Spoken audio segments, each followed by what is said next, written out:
पासून आभार मानायचे.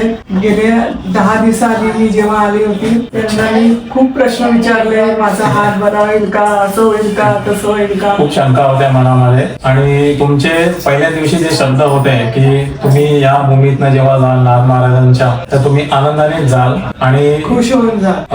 आज मी खूप खुश आहे सर.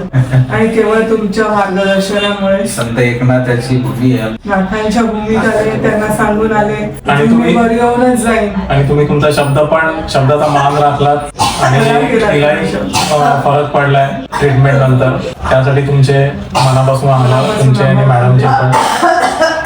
तुम्ही अगदी म्हणजे वडील म्हणून असं वडील अरे व्यक्ती नाही. म्हणून ताई, तुम्ही ज्या प्रकारे तुमचा स्वभाव आहे, ज्या प्रकारे तुम्ही ह्या आजाराला तुम्ही हे होतात, तुमचं ही योगदान याच्यासाठी फार महत्वाचा पार्ट आहे. खरं सांगायचं, तुम्ही अशा एवढ्या मोठमोठ्या आजाराला एवढ्या चांगल्या हसतमुखाने जर तुम्ही साथ दिली, त्यामुळेच तुम्ही हा सगळा विजयाचा टप्पा गाठायला लागलेले आहे. योगदान तुमचं पण योगदान तुमचं बी भरपूर आहे. खरं सांगायचं, नंतर उपचार असेल तर पेशंटनेच रिस्पॉन्स नाही दिला तर उपचार किती जरी केले आणि कोणतेही केले तर त्याचा फायदा होत नाही ना. बरोबर.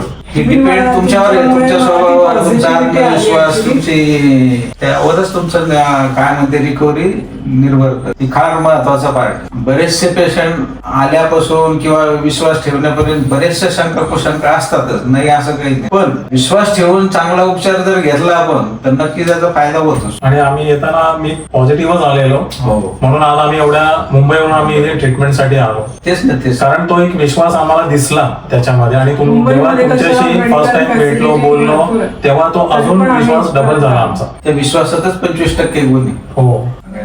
मुंबईमध्ये म्हणजे काय आहे? कुठं तरी तुमचं मन म्हणलं चला आपण यांचा उपचार घ्यावा, हे चांगलं वाटतंय. तुम्हाला तिथूनच एक आत्मविश्वास